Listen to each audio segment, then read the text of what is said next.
We're here. Welcome, everybody. This is the No Politics Podcast, the most must listen podcast in all of podcast world. And I'm your boy, Faking No Moves, and I'm with my boy.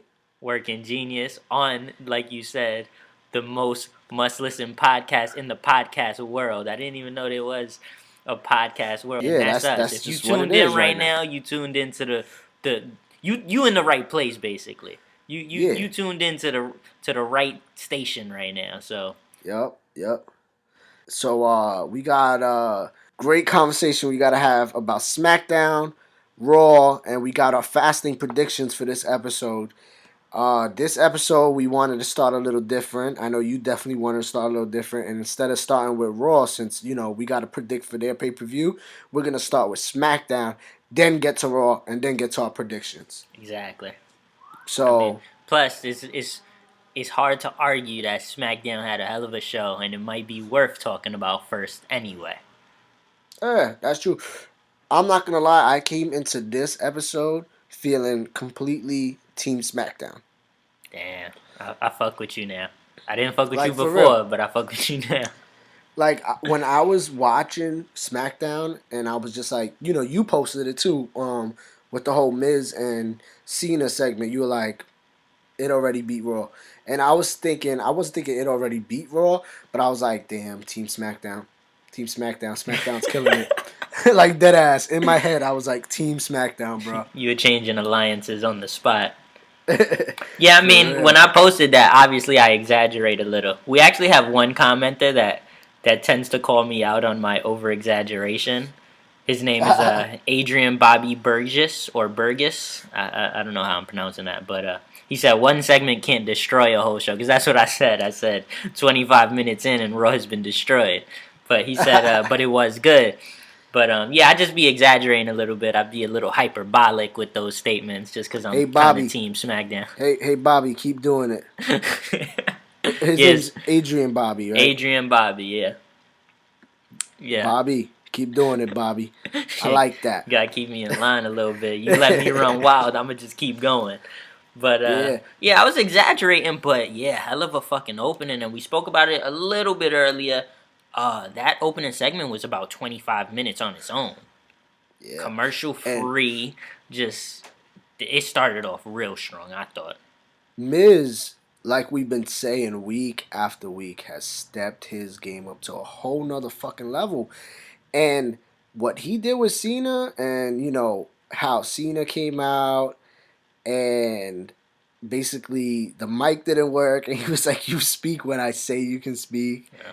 Like that was like explosion, next level, dope as hell. I was digging it, and not to like take away from the fact he went off Yeah. about how Cena has held him back for 10 years, and it was dope as hell. I mean, a lot of when Miz main events Mania, right, and losing, like they always say it's like getting buried. Yeah. Cena kills momentum a lot of No, times. but Miz beat Cena because of The Rock. Oh yeah. The Rock went and screwed Cena, and Miz won. Okay. But since But it was to then, set up the Rock scene. Like it exactly, was it like was he like, wasn't even the he wins. It's almost like when someone comes out with a win, like when the club beat Reigns by DQ, and they're like, "Oh, the club got a win." It's like that. It's like you weren't yeah, even. exactly. This was supposed to be your moment. Yeah, and This is Miz's moment. from that moment, they tended to shit on him and not respect him as a champion. And at that time, it was completely no problem with that doing that because it was like he hadn't earned earn it yet. Like Yeah, we couldn't believe him as a champion. yeah. 10 years later, though, because that was like 2006, 2007. Mm. 10 years later, or 2008. But like I said, 10 years later, it's like, man, like we've been saying, he stepped his level up. Like if he was to be a champion, he would be a great bad guy champion. Yeah, absolutely. And I spoke on it when we were touching on the rumor of the Cena Miz match at Mania. I said like the match doesn't sound super intriguing off the top, like off rip. It don't sound like, oh, I gotta watch Cena Miz. But I just knew if you put these two guys in the ring together and gave them microphones, they're gonna make us want to see it. Yep. I already knew Miz would have some fucking heat for Cena. You know what I'm saying? I knew Miz was gonna come out firing, and he wasted no time. And you know what? That just reminds me that that segment was so great that we completely forgot that that's not even how it started. No, yeah, SmackDown. it started with Shane McMahon and AJ Styles and Luke Harper Watching and all that. the finish Yeah, from for last, like 2 minutes. and that was funny though because Oh AJ yeah, was shitting on Harper, and Harper was standing behind him. He was like, he looks like he hasn't taken a bath, and he's like yeah. dead and shit. Like he looks like, yo, that was hilarious.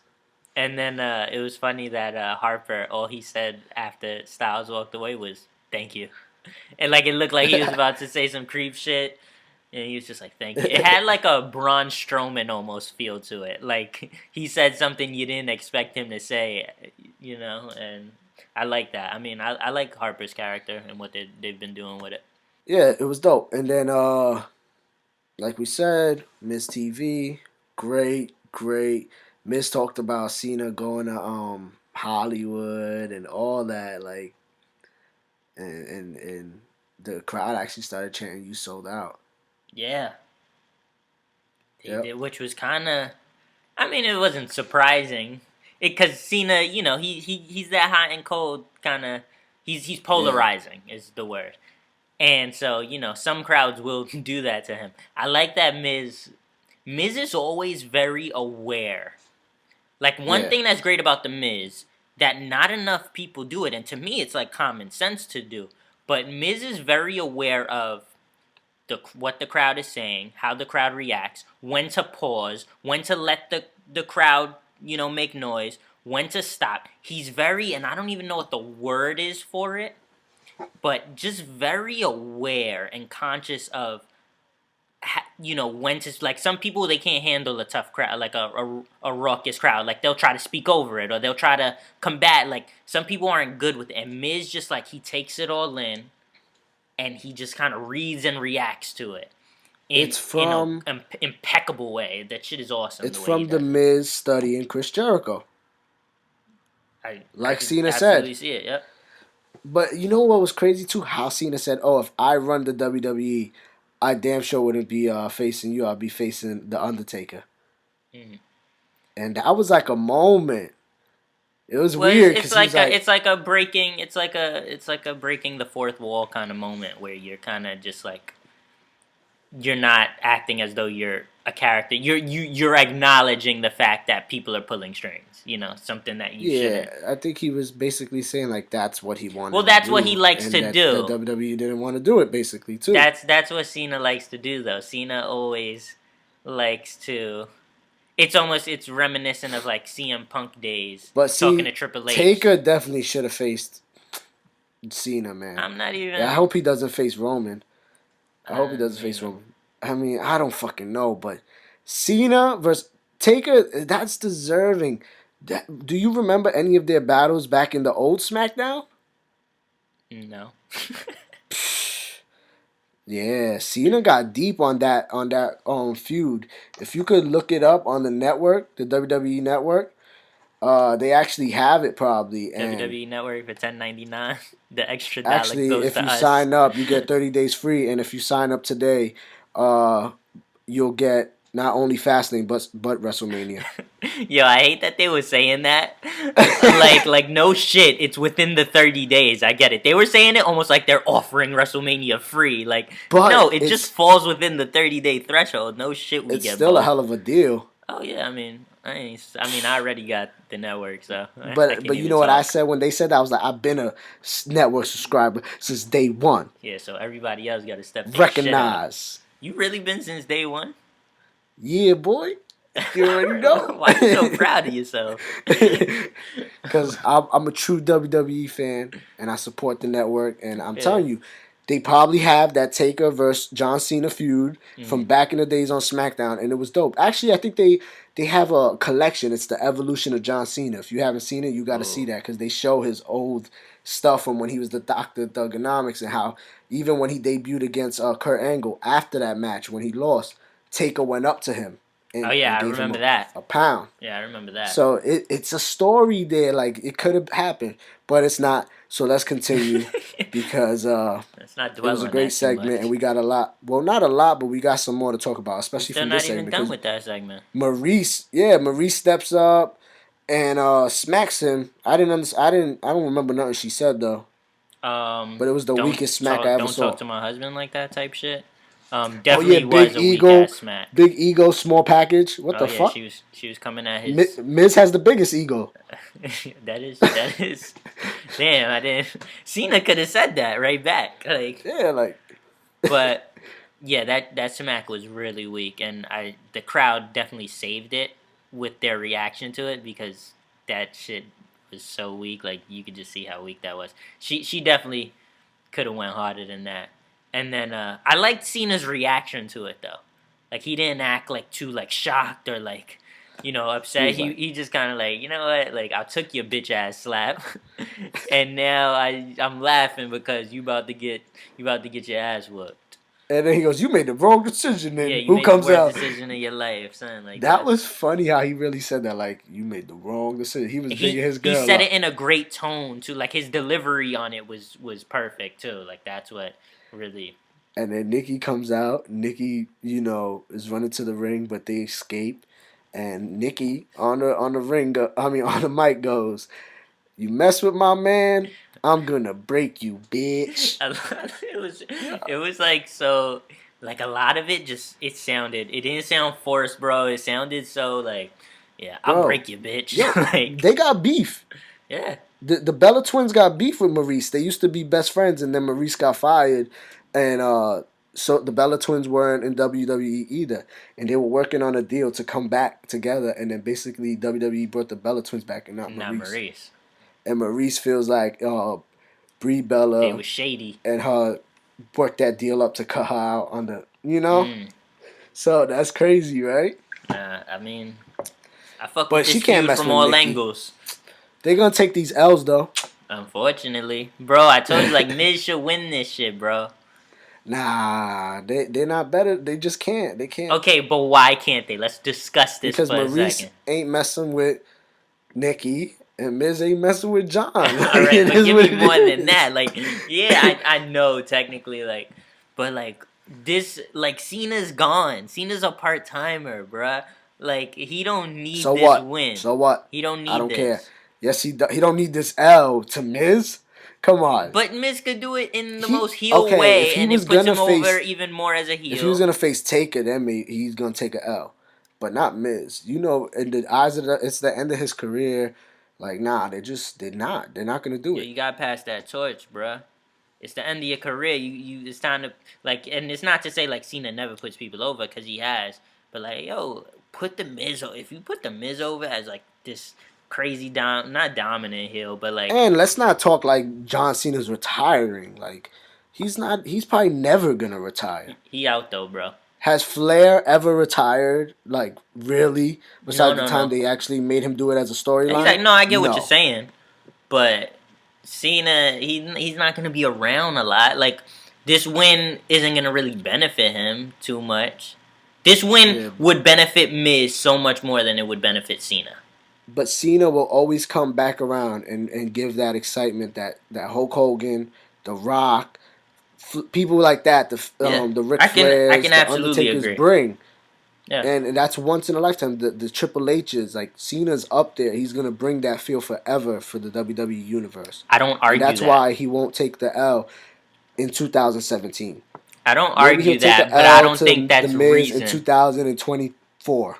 Okay, I don't argue. I don't argue what he brings, like that kind of electricity, that atmosphere he brings when he arrives. But what I'm saying is, I don't think that's reason enough that just like he needs to beat Miz. Like I don't feel that way. We're gonna agree to disagree on this. There's no way we're gonna agree on this. I agree actually with what you're saying, but my point is that there's favorites. no matter No, what, and of he's course, more of a favorite to and them. that's kind of like what scares me about the Randy or Bray situation too. And we're not Randy's gonna, gonna win. which is unfortunate, tremendously unfortunate if that's what happens. You see But what to I'm me, saying? and it makes sense that you say it like that. But it also makes sense to me why he would win. Cause he's well liked. Like we're telling a His story. Like legacy, fuck a legacy. and it's better And for the Bray fact that anyway you because Bray actually should have another 10 years left in him, another maybe 20 years left in him, compared to the almost 20 years Randy and John have already put in. You know what I listen, mean? listen. I don't want to hear that legacy bullshit Nah, son, that's what it is. because if I know you know the song "Legacy" by Eminem, the song that they played in the lead up and the build up to Cena versus Wyatt at Mania 2 years ago or 3 years Yeah. ago. I don't want to hear that legacy shit. But yeah, all in all, we spent way too much time on that intro. Whatever. But We yeah, gonna nah, go off it this was one of episode. the high spots of the night, and Definitely. it deserved the attention.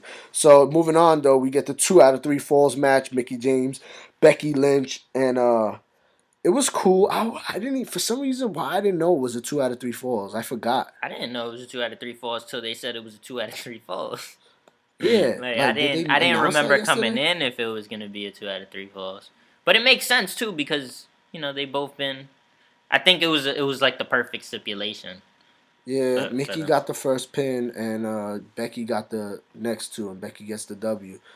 It wasn't that long of a match. It was an entertaining match. I did like it.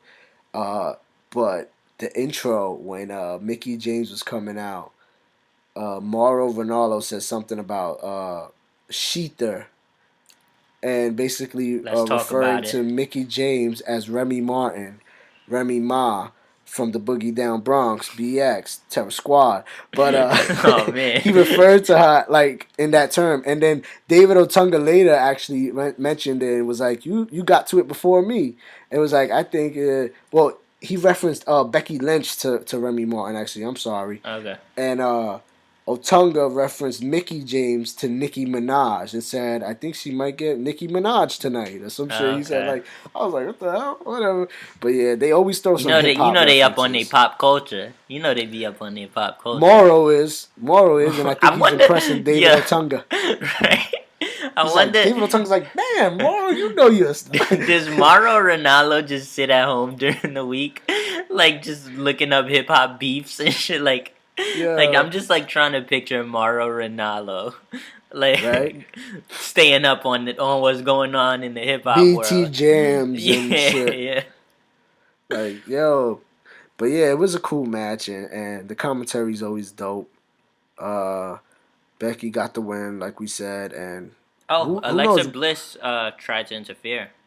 Yeah, where do you see this going? I think, I think this goes Alexa Bliss versus Mickey James.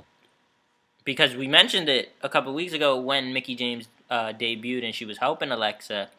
That this is obviously to me anyway is gonna lead to a turn. Mickey James, the quickest way to get a title shot is to befriend the champion.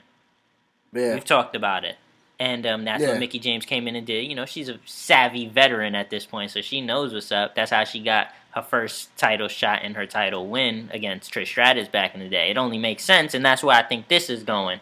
So, and they had Bliss tried to help out, and Mickey James accidentally knocked her off the apron. So, they building that a little bit. It was an accident. It was an honest mistake. But I feel like this is going to be the start to building that. I think Becky is the interesting one because I don't really know what they're going to do with Becky. She continues to lose to Bliss, albeit they rarely, or I don't know if they've ever had her lose clean to Bliss in these title shots. But Becky. they have her No, win every other match. They keeping her strong, but I don't know what's their plan with her. but Mickey beat her at Elimination Chamber, right? No. Sure. Bliss won, and I mean Bliss. Lynch won, and then Mickey beat her on SmackDown in the rematch. Then, right? We gotta fact check that because I I think think Mickey. my I think pick. Mickey lost that elimination chamber because I think I wanted Mickey to win, and I was wrong there. Yeah. I'm pretty sure Mickey lost, Well, you, and it was like so a I roll wonder up. if that feud's over and That feud should be over. 2 out of 3 falls match is pretty like, to me yeah, anyway. It's like end of okay, the this is road. it. Um, so I'm thinking Bliss, Mickey James is next for her, and then but Lynch is the floater. Lynch is the one I can't figure out. I don't know what the hell Yeah. they want to do with her. Maybe her and Natty because Natty is one of the Natty's actually whoa we didn't even Natty's gonna start with Mm-hmm. Bliss it looked like, Mm-hmm. so that's interesting. But I could see Mm-hmm. that ultimately leading to the Mickey James thing. I think Mickey James gonna try to Or help maybe Bliss just every out. woman for themselves. Who knows? And maybe we get that WrestleMania SmackDown women's ladder match I was talking about. Yeah, you did say Never that. before done. Yo, SmackDown Yep. would kill it if they did that. And Luke We, Harper then had a promo that was pretty dope too. yes. Followed right Yeah. up by a Bray Wyatt promo that was pretty dope too. Yeah. And Word. And then actually then that was followed up by the Alexa Bliss and Natty. ooh. Getting back into that. So that was like three fire, like backstage promo type storytelling vibes, you know? Yeah, bro. Like, bro, I all those years behind Bray Wyatt and watching Bray Wyatt in action, because I remember Luke Harper never used to speak. You know, they kind of just him and Rowan would just stand there. All that standing behind Bray, learning from Yeah. from a master of the microphone. Luke Harper's killed like every promo He's he's been doing had. good. Yeah, man. So I like it. I like it. Definitely. I'm hype about that. And then, do you remember anything? Anything stood out about what he said to you? I'm not sure. I remember Uh off the top. well, he said, I'm not afraid of you, but after I win tonight, you're gonna be very afraid of me. Oh yeah, that was it. And then Boom. Bray, and then Bray just it immediately cuts to Bray, who's just laughing. Yeah, and he was basically like, I'm not gonna be alone, I'm gonna be with my brother who I basically gave the Exactly. keys to the kingdom to. Yep. He Keep mentioned it. foreshadowing, reminding us. Yeah. And then he said, "May the best man win," because I have a message for him. Yep. So, And and he then also said something about the God you know as Bray Wyatt.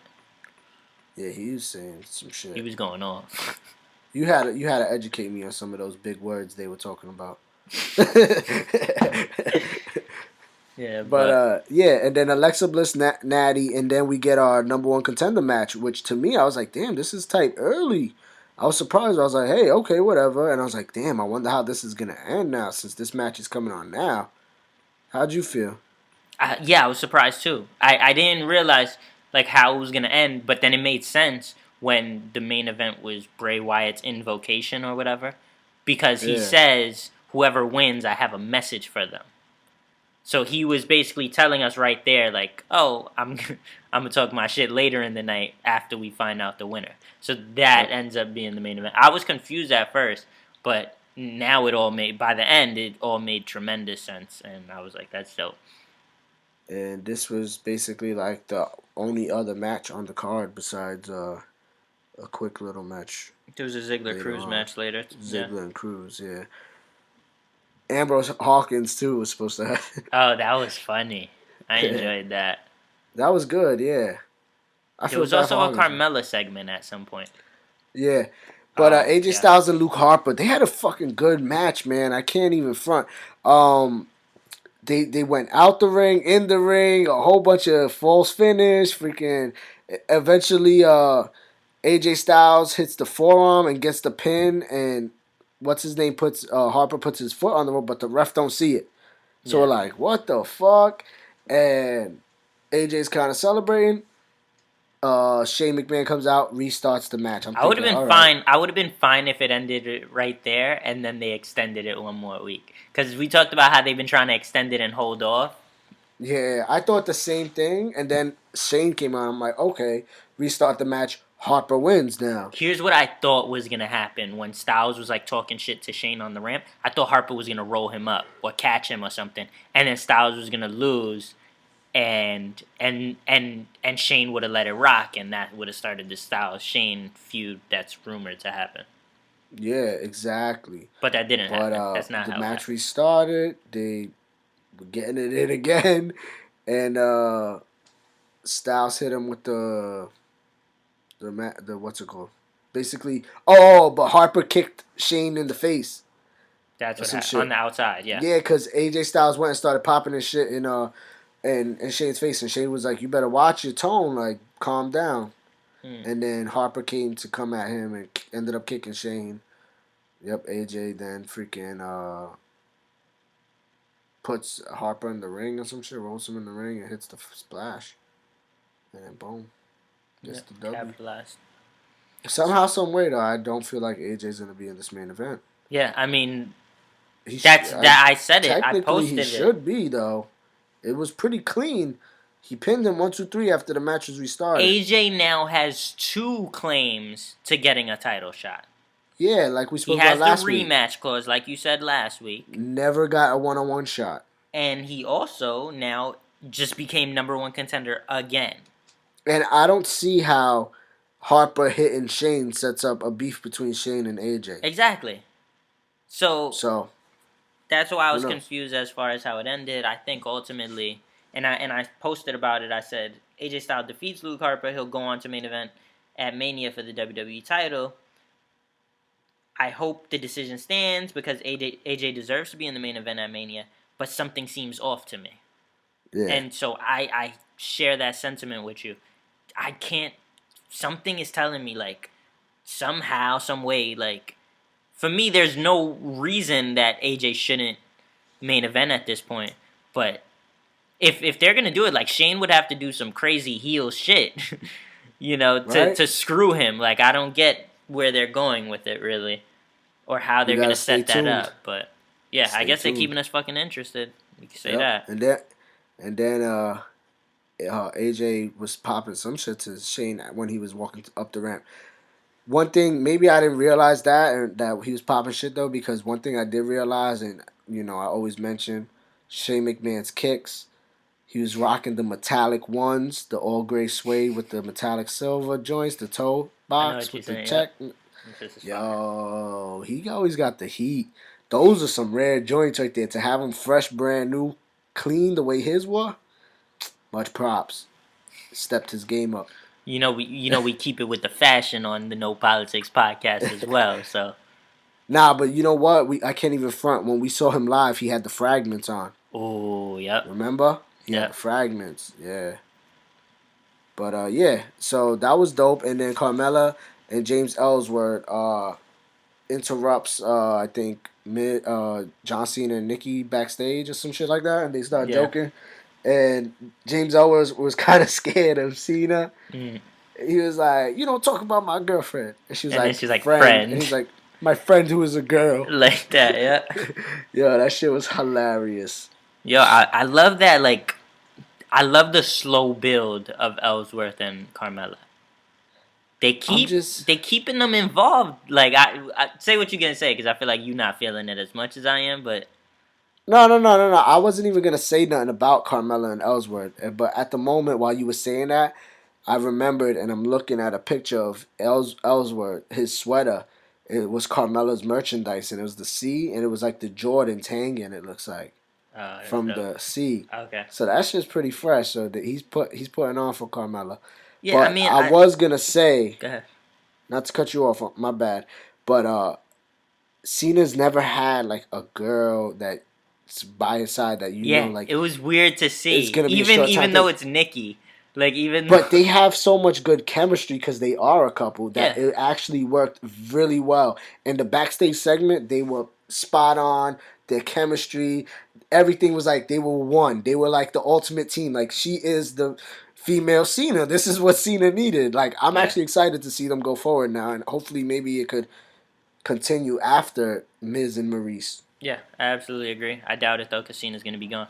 But but yeah, I like the slow build of Carmella and Ellsworth. I like that they're keeping them around. Like they haven't been doing much. Carmella's only had what? Like she's been playing the background in the women's division right now because they don't have really anything for her, it seems. So the most we've seen her is in squash matches, but they keep her next to Ellsworth. We saw Ambrose looking for Corbin last week, and he runs into them backstage. Now this happens. We saw at Chamber, they just had Ellsworth and Carmelo watching it from like the box. They're watching the whole pay per view from like they're keeping them involved, and I like it because it's like that slow build. But I like it too. I like it. I don't mind it. I like neither. it for her character. She's the kind of character that would use a person like that. It's building on me. It's building on me. Yeah. Yeah. So we could keep it moving though. Daniel Bryan tried to congratulate AJ Styles, and AJ Styles denied his handshake and kept walking. I fucks with Dean that. Ambrose was supposed to fight Kurt Hawkins, and Dean Ambrose comes in, and right off the bat, before the match even starts, hits Hawkins with the Dirty D's, lays him out, and grabs a mic. It was fucking great. That was dope. And then he's talked about basically like things that don't mix well, and then he was like basically started calling out Corbin. Didn't he say? I swear I might have heard it wrong because I looked away for a second, but I thought he said, as far as things that don't mix well, calling a girl sturdy, I believe is what he said. Yeah. That shit had me dying. And he said like taco bowls, and roller coasters and shit. Yeah, Some shit like that. He entertained me. I fucking love that kind of.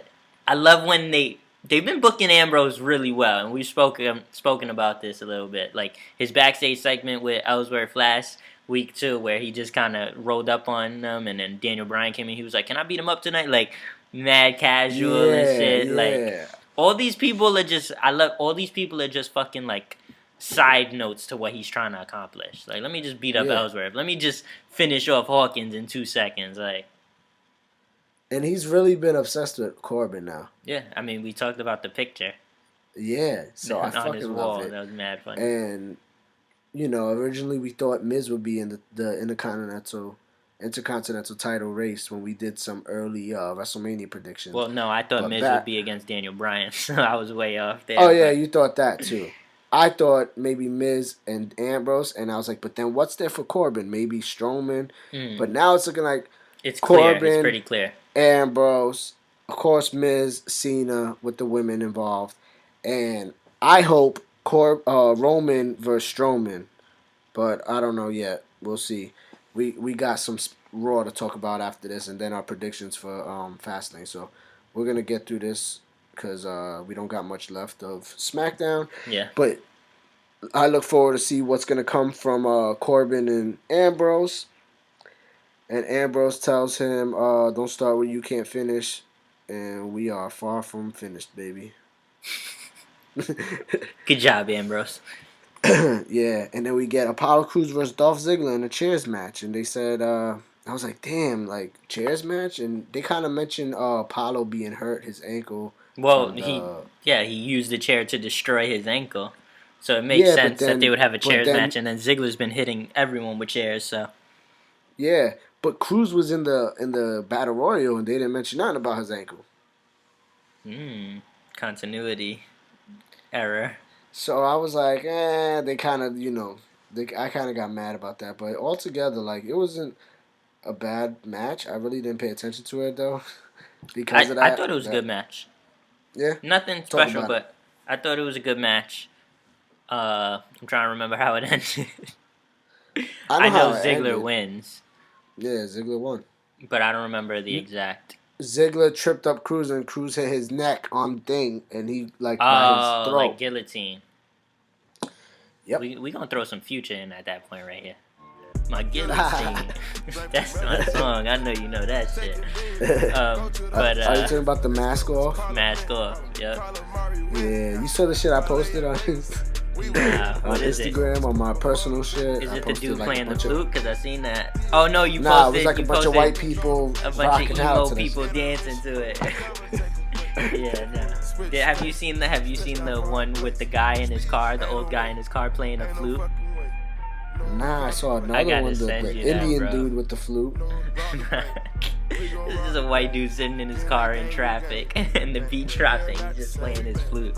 No way, I gotta see that. But shout out. But yeah, Ziggler gets the win, and then we get our main event: Bray Wyatt addressing AJ Styles, and he's popping his shit, and only the way Bray Wyatt can do. Mm-hmm. And then he gets cut off eventually, and Randy Orton is at the Kingdom after the keys have been given to him. Yeah. And he speaks of the sister, of which her name is Right. You Abigail. so poetic. You so poetic, bro. You know what I'm saying? You know what I'm saying? And You getting into it. he basically says he's gonna destroy what's left of her. Yeah.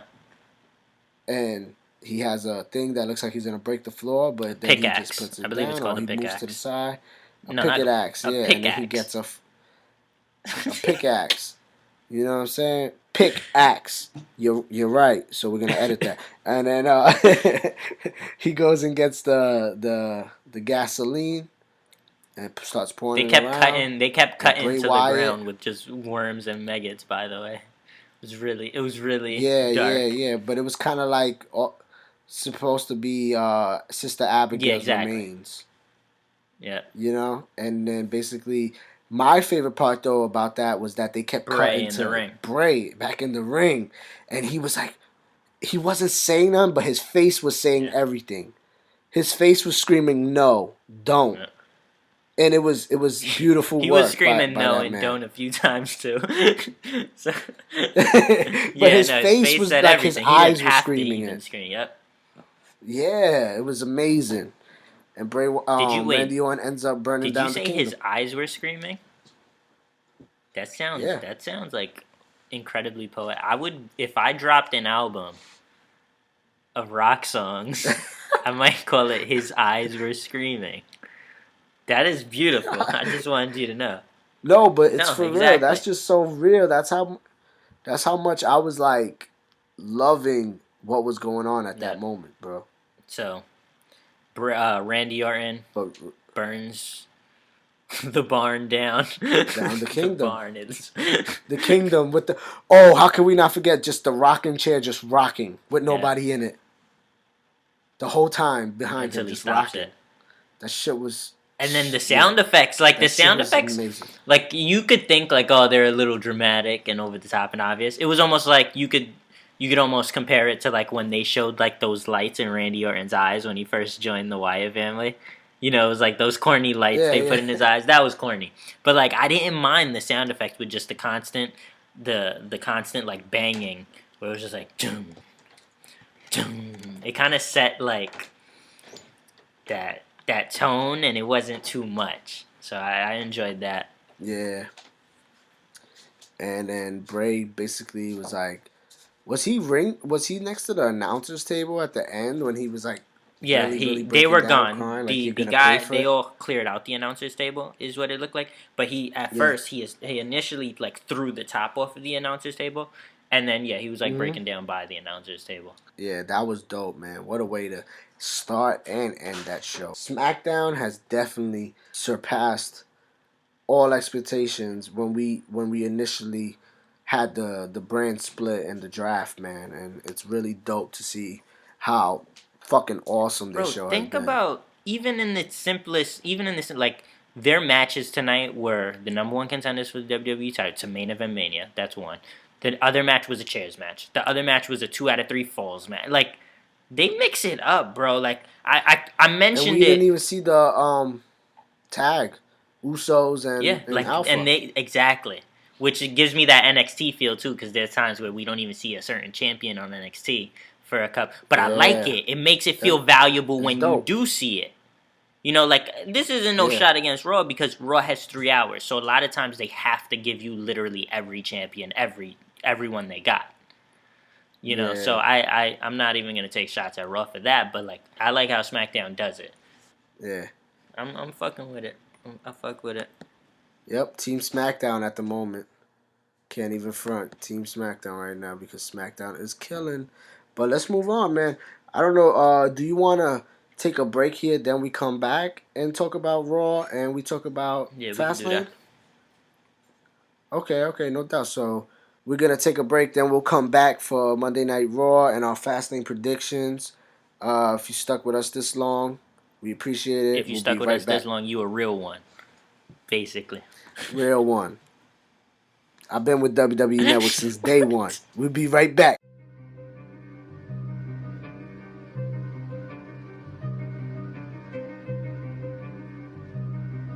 Yeah.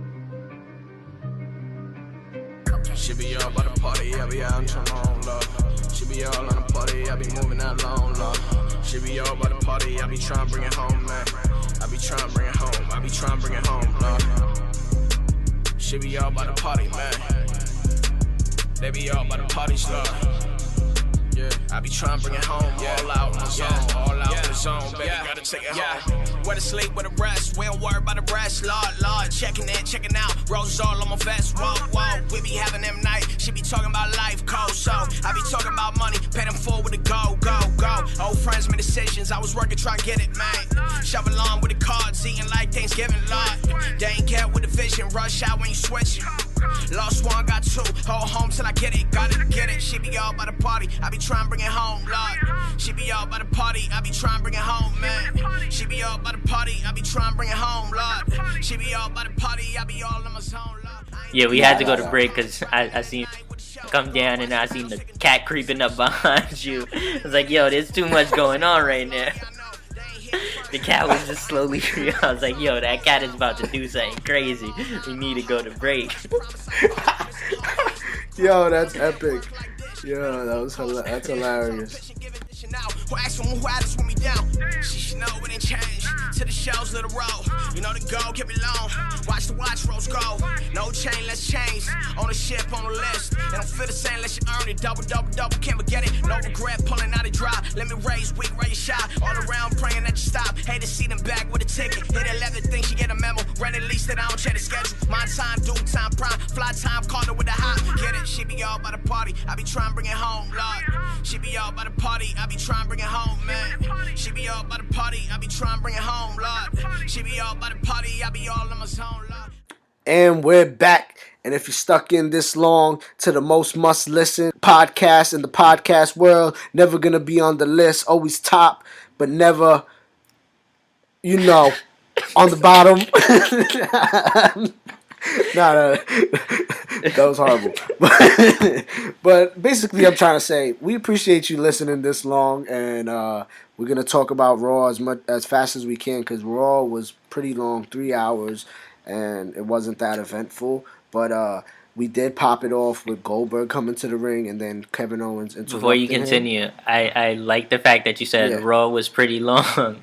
It was 3 hours, but Raw is literally 3 hours all the time.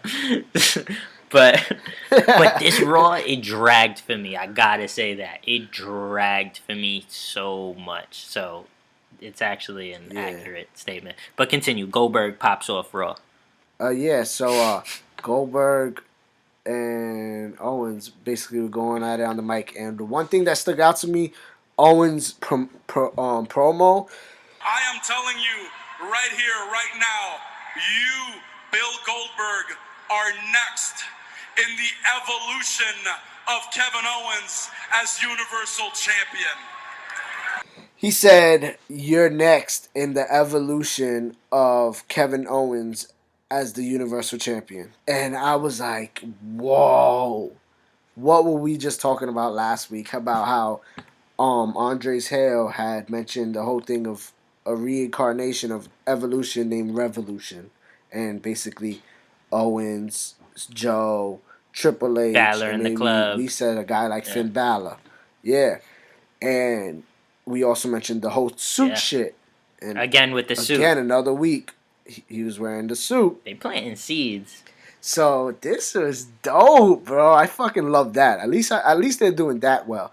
But this just makes me feel Goldberg cannot win the belt. Like there's no way.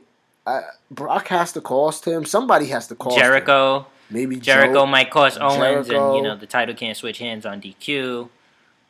Maybe Joe shows up. You never know what. I mean, there's so many options, and here's the thing. With this many options, WWE cannot afford to screw this up and put that title on Goldberg. They have so many outs. You know what I mean? They have so many ways to cop out on this and have Owens keep the title without making Goldberg look weak. There's so many ways they could go with this. The only thing they can really do to screw it up is Goldberg winning the title. Just please don't do that. And last week, You said that, and I actually was like, but I understand why Goldberg will win. I just But it's understand. the same way. I think I was Yeah, but saying that. Goldberg winning and you understanding it is the same way I understand that they'll have Orton beat Wyatt at Mania, and the same way I understand that Cena will Yeah. beat Miz. Like, I get it, But but now, my whole point is now I'm not as understanding I anymore. like that.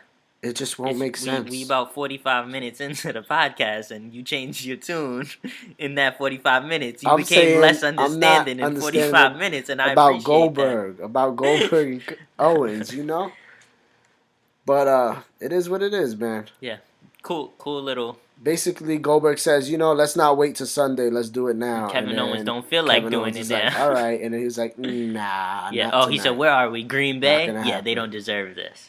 Something like that. Shit on Yep. Green Bay. Fuck Aaron Rodgers. Just kidding. And then, yo, Green Bay was They a were horrible terrible. crowd. I'm glad we actually, because I was gonna forget Yeah, if you didn't that mention was- it. Yo, not to just like put SmackDown over again, but there was somebody in the Oh crowd my god. in like front row, and he had the Green Bay helmet with an X through it, like shitting on their Oh, crowd. I thought you were gonna say something else. I thought you were gonna mention the random person in the crowd in Green Bay that was fucking it up. Maybe that's why that guy had that one guy During the Seth Rollins during the promo. Seth Rollins Man, like promo. He was like CM Punk and No Way Jose saying and fuck anything. you. Like you heard only him. Yeah. I was like, yo, this guy is horrible, and the crowd is just as horrible because they're not loud enough to even Yeah, block exactly. this guy's chants and shit. Like, and they're not even chanting the right shit either. It was. I hate bad crowds. That's one, and then another. I mean, we from New York. Every time they come to Brooklyn or the Garden, those crowds are crazy. Like, it's crazy how you read my mind because I was literally gonna say that show should have been in the Garden. Bro, like we from New York, so like Goldberg, Seth, all of them. Come on, like they're gonna hit Barclays before Mania, but no stops at the Garden, only a house show. Like you got to get a live show on TV in the Garden too. Like it's been a while that they've been in the Garden. Yeah, that's crazy. But yeah, like there's no place for you to be that guy, that one guy that wants to be noticed for nothing. You know what I mean? Like you're not being noted. Like nobody's gonna watch you back. Nobody's gonna watch Raw and be like, "Oh, you were that guy. You were that cool guy screaming out random stuff. Yeah, I loved it." Like, no, bro, you were that cornball. Yeah, no, you ruined You were the that show. cornball trying You to get probably drunk as hell. noticed. Being belligerent. Like, just that just reminds me of a story. Not even to it's go story off the time. We rails, chilling. but It's story time on the No Politics when podcast. When I was younger, I went to the Monday Night Raw where King took off his mask. I was there live when he first took his mask off. And there was a drunk guy, and he was on the basically the balcony above where I was sitting. And he was arguing with the dude down on the balcony where I was sitting, like under him, about Chris Jericho. Like he was going hard and he was mad drunk. He was like, and one of the dudes loved Chris Jericho. He was like, fuck Chris Jericho. He fucking sucks. He was mad drunk and he fucking spit down at the dude.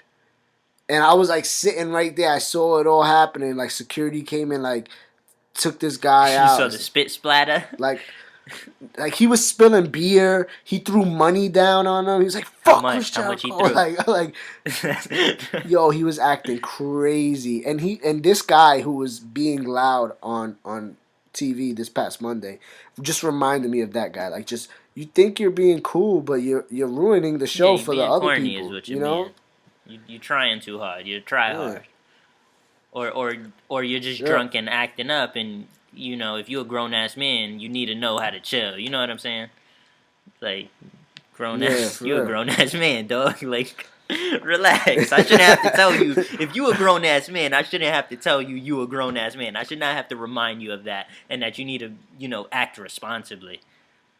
But that's at a wrestling show on the fans. But yeah, so let's move on. So after that crazy opening segment, we get the New Day. They come down and they spoofed the Oscars, which was hilarious as well. They said that they were gonna face the Shining Stars. When the Shining Stars came out, they got a card and they were like, "Oh no, this says Rusev and Jinder Mahal." That shit was funny as hell, man. And they got some new shirts that they're like Yeah. ice cream, Ice cream and it's pops. them as ice cream, so that's cool. And yeah, they had a decent match with Rusev I and like that they Mahal. spoofed the Oscars Not- before we move on, because at first, for a second, I was gonna shit on Raw again. I was gonna be like, New Day versus the Shining Stars again. But then they Yeah. kind of did that, caught me off guard, and I was like, all right, at least we get something. Well, no, they fought Rusev and Jinder Mahal too. Like, so maybe I can shit on Raw because they have fought them recently as well. So that's kind of annoying, but it wasn't a bad match. Yeah, Nothing crazy, but wasn't I mean, bad. They obviously don't have nothing for Rusev. I feel bad for the me guy. too. They keep. I don't But, like that they keep calling Jinder Mahal Hard Body Mahal. That's weird, that's bro. weird. Like, it's funny though. Handsome Rusev come is on, that's funny. enough. Hard Body Mahal is kind of funny. It's kind of funny too. It's just a little crazy. But it is funny. Speaking of Rusev, though, he actually got a haircut. I think he cut his He hair. also got rid of the mask. So really living Yeah. up to his handsome moniker. He's about to take it to the next Yes, level. sir. But we can move on. Let's not take too much time. Yeah, moving on, we get a backstage segment, Enzo and Cass. I don't remember nothing they were saying, but basically Enzo was like that. Oh if yeah. if He was they like win he the was like belts, when he's no, gonna he use was it more on like when girls. we win the belts. And Cass had to remind him like we've never been tag champs. We weren't even tag champs in NXT. But Enzo was going off right before that, about when they win. And it was funny. He was saying some funny shit. He was gonna slide in DMs. He was gonna take pictures with the belt on. Yeah. That was so funny. Yeah, can't even front.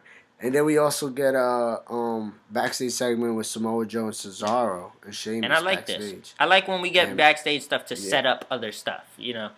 I don't mind. It's natural.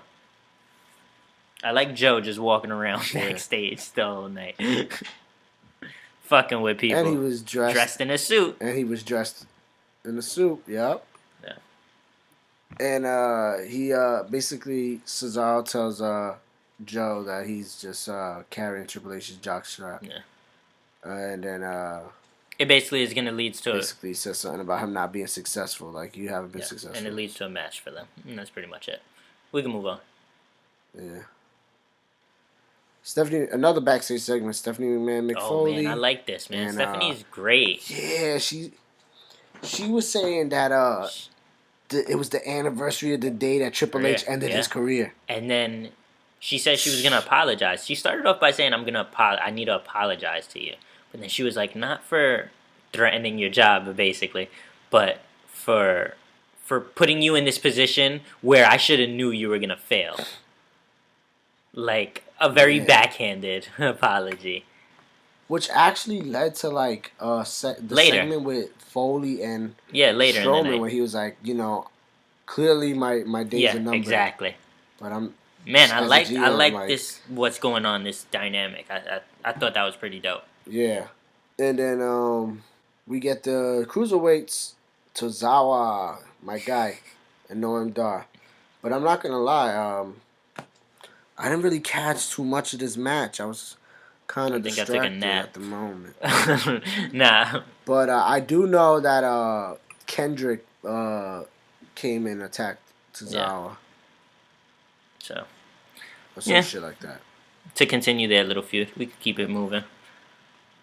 Yes, Tozawa's so nice, bro. His suplex. Amazing. Shout out to the suplex. Yep, and Samoa Joe confronts Mick Foley backstage. Foley said that Samoa Joe is now nothing more than Triple H's puppet, and Samoa Joe stated nobody tells him what to do. Foley said that he has a match against Cesaro tonight.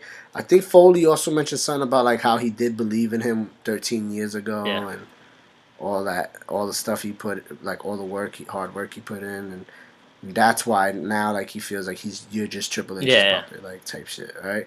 Which was pretty dope because Foley really is one of those guys that like always fucks with dudes like Joe when they were on the Independents or in TNA, and always gave them props. Dudes like Joe and Styles and Christopher Daniels and Frankie Kazarian and fucking all those dope dudes, Jay Lethal and them dudes from TNA. But yeah, that sets up that, and then we get a tag match. Ooh, yeah. At one point, this tag match was announced that Charlotte and Nia Jax was gonna face Bayley and Sasha Banks No, tonight, and it was that no. Charlotte and Dana Brooke were gonna face Sasha Banks and Bailey. But But then what then happened? she says, Charlotte says, my protege isn't gonna be fighting, isn't gonna be my partner. It's gonna be this woman, and Nia Jax comes out. Which was kind of funny. Like now that you don't have the belt, now you want to kind of maybe pretend to align yourself with this Yeah. woman, because she's gonna use her to hurt No both shit. of them and try to take advantage Of of course. that. But the match was not that. Yeah, wait. bad. I want to mention. You know who Charlotte and Dana Brooke remind me of?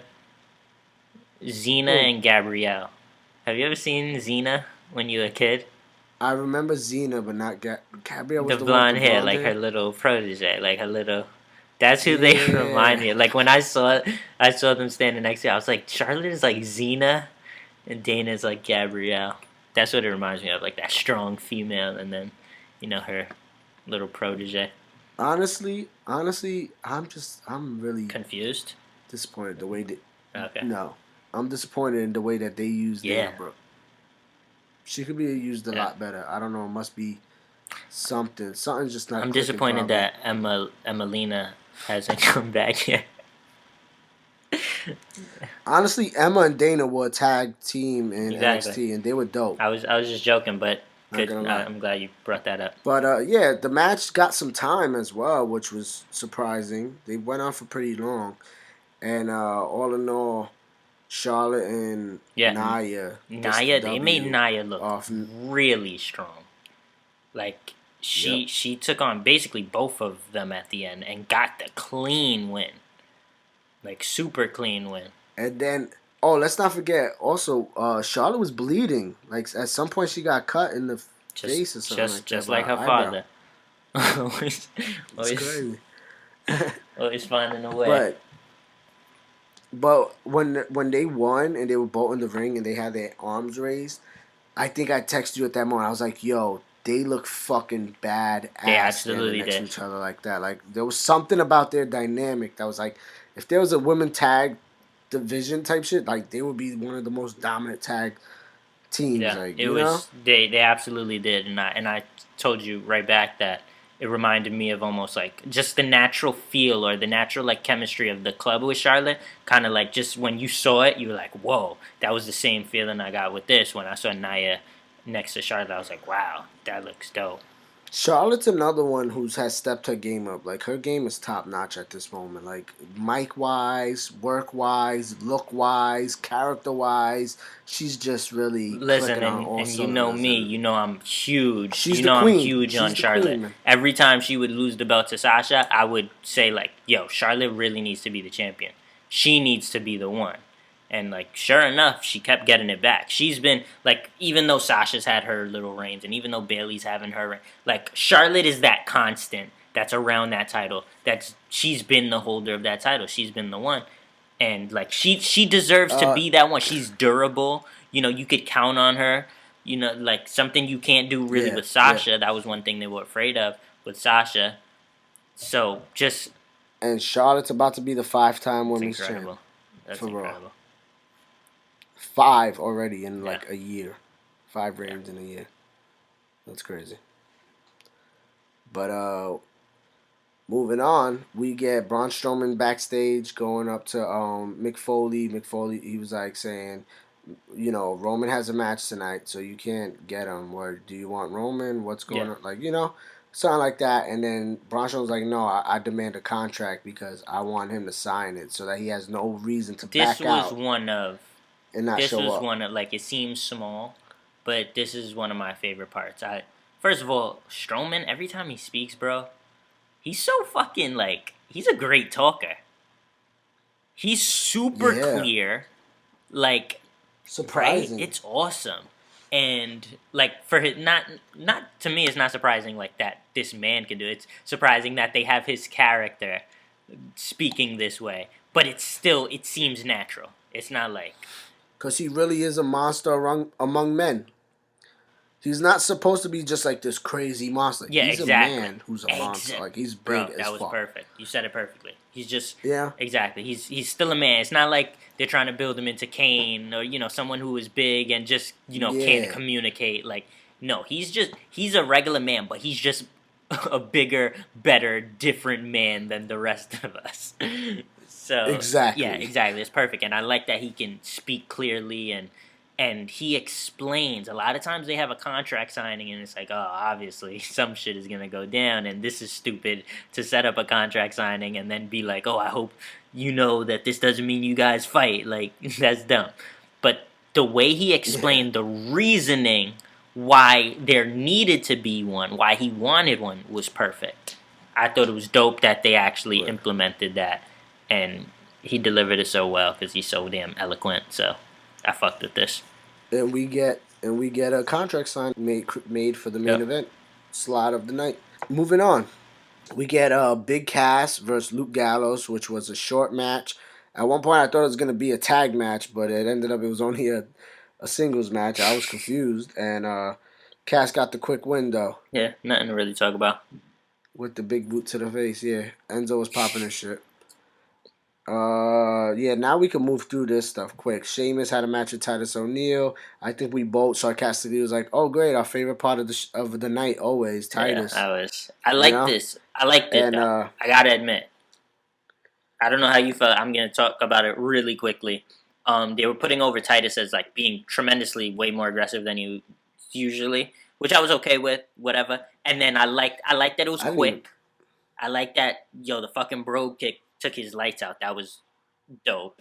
And it was like Sheamus can't even waste his time. Yeah. I didn't understand the reasoning behind the match. That was the one thing I was upset with. Like, for fucking what are they in the ring together for? You know what I'm saying? But I didn't mind. It was like a 1 minute match. They put Titus over as being a different, more aggressive Titus, which is cool for his character. Like, do things like this with characters, Like, I'm not even going to knock that. And then, like, but still Sheamus got the win. And, it was fine for me. Continue. Yeah, I didn't even watch the match. I mean, it only takes 45 seconds. Next, we had Seth Rollins coming to the ring to get interviewed by Corey Graves, which was another freaking bright spot of Monday Night Raw we all loved. Except Graves the Green Bay crowd, apparently. Yeah, of course. I mean, if you just block out that, if you just watch what was just going on in the ring, it was a lot of magic happening. But yeah, basically he asked him like, "Will we see you for Mania?" And Rollins was like, "At this moment, I'm not cleared for Mania." And he was like, I think about like maybe I deserve this. I did what I had I to love this angle. Get that belt and stand tall at WrestleMania 31. It was deep too. It was kind of like, I screwed so many people over and over to stand at the top, to be at the top, to be champion. I screwed the Shield. Yep. My brothers. I screwed, me and the Authority screwed Ambrose over and over. We screwed everyone over and over to keep this high. I screwed Reigns and Lesnar at Mania to win the title. Like, he did so much, like, bad, like, negative karma type shit that I love the angle of, maybe I deserve this. Here I am. I can't be in Mania for the second year in a row. It was a brilliant, like, angle to take on it. Believe it or not, this whole situation for Rollins is more so of a blessing because he was able to tap into that emotion that maybe I might not make it a Mania, to really pour it out there. And it was like his best work he's done in the ring on the mic ever since he's been in WWE. And he's good on the mic. He's no slouch, And it was just real emotional. It was like so like believable. But Triple H interrupts him. Triple H puts him down and says, you absolutely deserve this injury. You couldn't hold up. I believed in you. I gave you the opportunity, and you broke down type shit. And you bit the hand that fed you. Yeah, you bit the hand that fed you. He also was and then Joe comes out, he's creeps up on the ring. I'm pretty sure you know Joe. And Joe's like standing right behind him. On the opposite side, shit. And then basically they both get on the ring. It looks like they might get in and attack Rollins, but Rollins starts talking, and the passion in Rollins' voice when he was like, "Yo, you son of a bitch, I'm gonna kill you," type shit. Like, I'll be at WrestleMania. I will be there.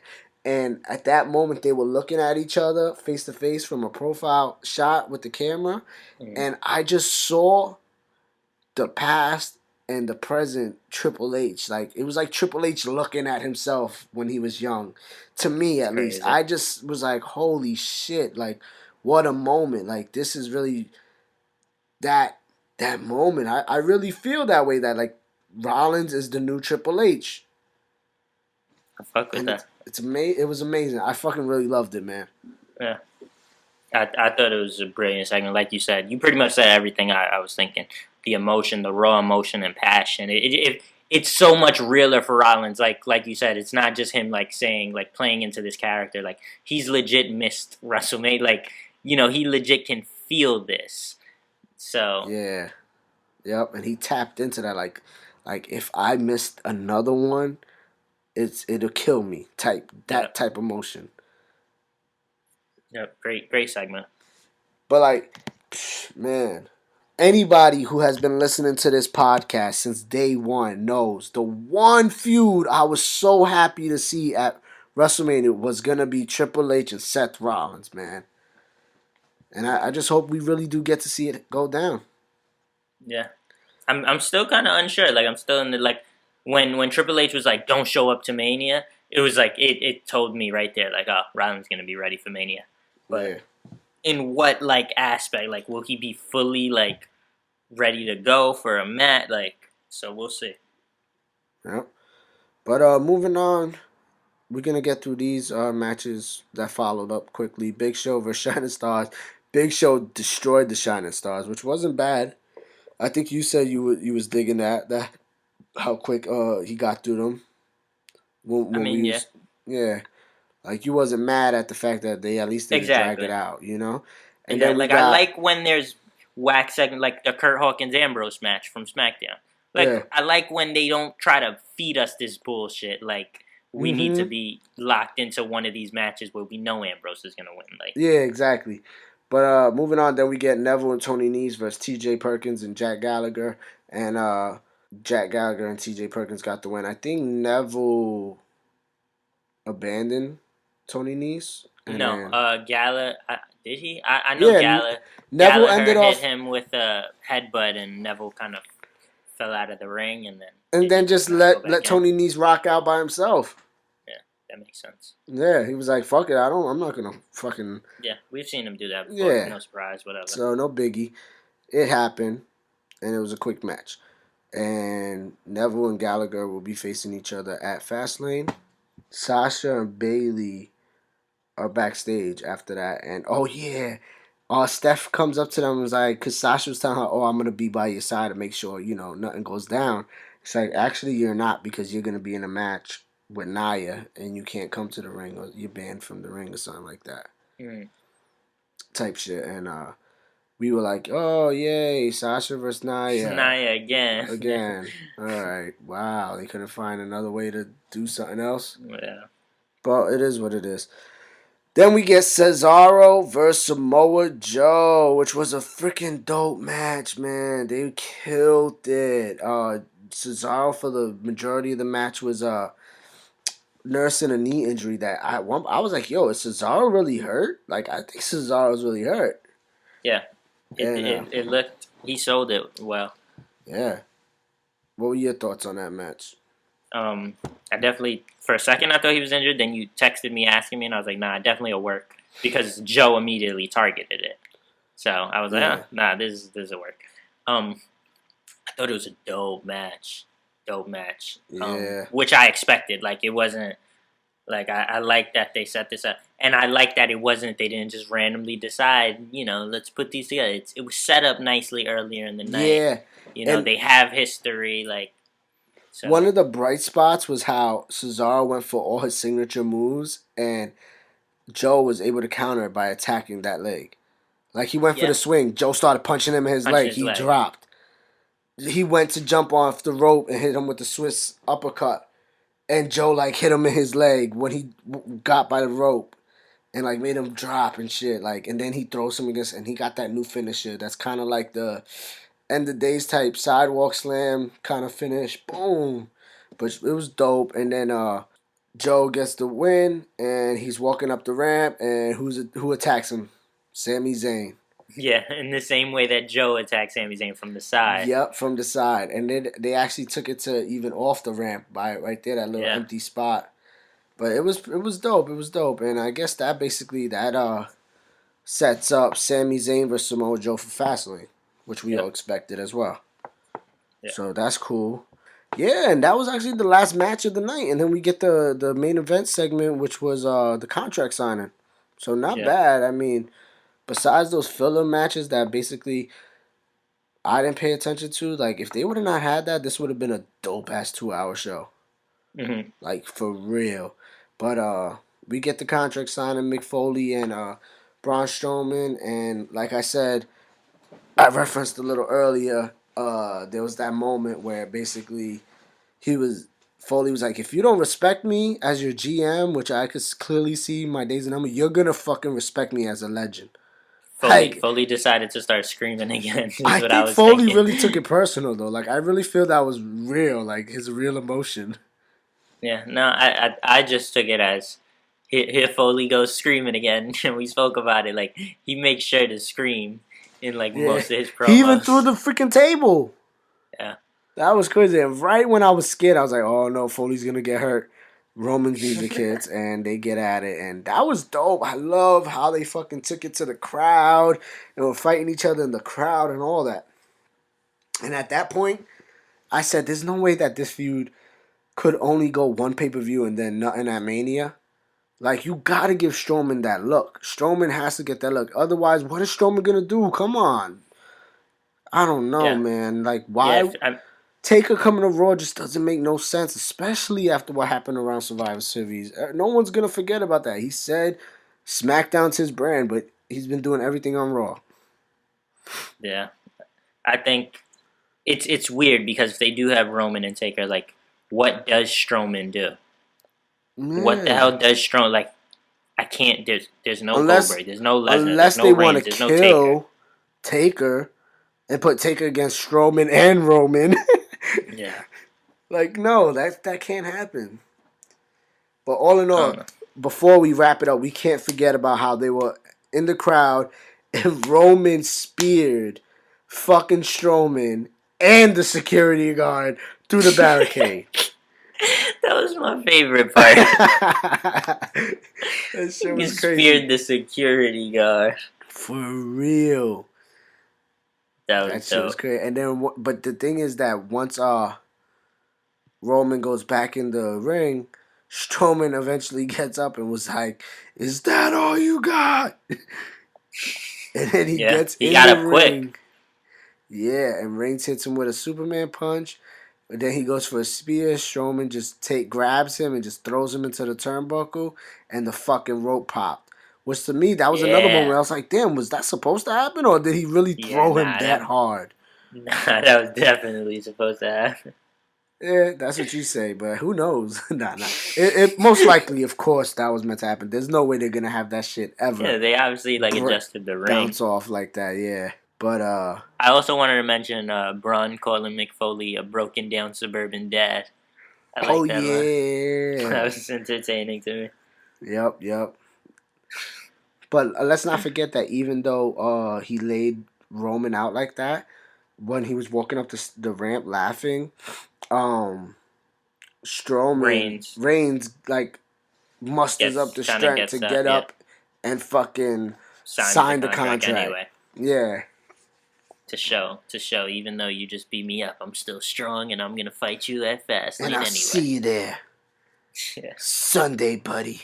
So, all in all. Oh, and I didn't like that they played Roman's music after that. Oh, yeah, and then Roman's music hits instead of Strowman. Instead of Strowman's. Braun destroyed a turnbuckle with Roman's body. Roman signs a contract. Let's play Reigns' music. It's crazy. But yeah, man, I like their feud. I like seeing them match up I with do each like their other. feud. I'm not gonna lie, and I think their feud deserves to go on to Mania. Undertaker, just because he got eliminated by Reigns, the fuck? Undertaker ain't no bitch. He ain't gonna be no sore loser. Ain't gonna make no sense for him to just come on and get revenge because of that shit. You know what I But he mean? will. He will. Taker, if you out there, we need you on the No Politics podcast. Yeah, show up. You know, you could just show up with. You don't got to schedule a date. you just, could literally just have our lights turned cut out. the Just lights. turn our lights Just cut out. the lights. That's it. And when they Just come pull back up on, next your to ass us. better be here. Pull up next to us. You can take my mic. Like, For real. Just come through. Yeah. But yeah, all in all, like I said, if it wasn't for those middle filler matches, and this was 2 hours, would have been a dope ass 2 hour show, just like SmackDown. But Raw's starting to, fall behind in the eyes of the fans, and it's because it's too long. But I do like the certain feuds going on. Joe and Zayn, Sami Zayn, freaking Rollins, Triple H and Joe too as well. That whole dynamic. I love the Strowman and Roman, and We still got Owens Jericho. Owens Jericho. We got the Owens Goldberg in the meantime. Owens Goldberg / Goldberg Lesnar's. Lesnar. Yeah, there's so much like in 2 hours that'll be an amazing. It would have been an amazing show. You're absolutely right. Plus the women, Nia, Charlotte, Bayley, and Sasha. Exactly. Like, come on. Yep. So, all in all, though, good show, all right show, but the one show that has a pay-per-view coming up. Now, with that being said, because it was a show leading into a pay-per-view, it was definitely weak for that purpose. Like, you could have came into the show besides the Roman Strowman and Goldberg Owens, weak leading into the pay-per-view. But yeah, man, since we're Let's jump into these predictions. Yeah, let's make our quick predictions. We'll start with the tag titles. Carl Anderson and Luke Gallows defending their titles against Enzo and Big Cass. Club retains is my pick. Club? Yeah. I got the club too. Club. Keep it moving. Right. No, I don't even think it's going to be like anything crazy. It's just not time. It's not pretty simple, pretty straightforward. Club retains. They'll probably feud into fucking Mania. Especially knowing that New Day's going to host Mania. Enzo and Cass will probably go up against Carl Anderson and Luke Gallows. Next match, Neville versus Jack Gallagher. Who's your pick? Neville. Jack Gallagher actually has a lot of momentum, but it's Neville. Neville has to retain. Yeah.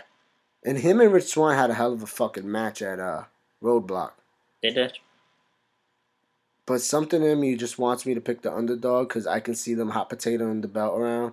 You know what I mean? Since it's just a cruiserweight belt. But I'm going to go with Neville as well. Okay. I wanted you to go Gallagher just so I could be one up on you. You beat me in the last pay-per-view predictions, I believe. I think the last 2 pay-per-views. Damn. I killed you in the playoffs, though. I killed you in the NFL playoffs, though. Yeah, you definitely did. In reality, not fantasy matchups. Yeah, but I need to come strong for this pay-per-view, so let's keep it moving. Nia Jax versus Sasha Banks. You go first. I'm going to go Sasha. Fuck it. Wow. That was just me giving you the one up. I'm gonna go Nia. Even though Nia beat her. See, here's what worries me is that Nia beat Sasha last pay-per-view. And Sasha can find a way. Sasha might. You never know. But right now, Nia's so strong that there's no way she's losing. It wouldn't even make sense. Yeah, so, like, but I'm just going to... She just pinned Bayley and said, no, don't give me no free ones, bro. I want to kill you on my own. No, I'm going to go Sasha just for the sake of just picking something different. Like, just I always got to have that one pick that's just So this got nothing to do with my pick? No. Don't worry about it. Alright. I just want everybody to know when I smoke you, it's for real. Alright. And then we got the other women's match, Bayley versus Charlotte. Damn, those are all the matches. Am I missing any other matches? Because after this... You thought it was those and that was it? Then the title, and then the Strowman and Roman. Sami Zayn and Joe. Oh, Sami Zayn and Joe. Okay. Sami Zayn and Joe. Let's pick that one. Who you got for that match? Joe. Joe. I got Joe as well, yeah. There's no way Okay. Joe's losing. I got Charlotte beating Bailey. Me too. I got Charlotte beating Bailey 5-time. Women's Raw champion in under 5 months. But yeah, Charlotte's definitely gonna have to take that one. There's no way she loses her streak. The only way she's gonna lose the streak is by at not Mania getting or pinned at something. Mania. So technically, she didn't lose her streak. But we got that. Then we got Strowman versus Roman, and this one's difficult. This one and the title match is kind of difficult. Strowman has to win. Strowman definitely has to win. Is that your pick? Strowman's not my pick though. As much as I think he has to win, Roman's gonna win. Strowman's my pick. Okay, Roman's whether my it's pick. DQ, whether it's here's the damn. This is why it's tricky because they decide to go DQ on one or the other. Like they could still say that technically, Strowman's never been pinned, and still put that over and have Reigns win by DQ. You know, like Nah, this is gonna be a clean finish either for Roman or a clean finish for Strowman. No, it's not. It's gonna have to be. It won't be. Hell no. Who's gonna interrupt this? Taker? Undertaker. No. It's either Undertaker or there's no way this is gonna be a clean finish, bro. Man. Or maybe Balor returns and fucks with Reigns or some shit. I don't know. Or maybe Joe wins and then Joe attacks Roman. Okay. I mean, this isn't gonna be clean though. Like, there's no way they're gonna have this happen clean. And if it is clean, Strowman's beating Reigns clean. They can't have what they can't have is Reigns beating Strowman clean. So my pick is Strowman. Well, let's not forget that I just randomly threw that Joe might get involved in it. Because if that happens, that would be a hell of a fucking prediction right there. So I got Roman, you got Strowman. I predicted Taker, so I mean, Taker, everyone's predicting that. I don't believe it.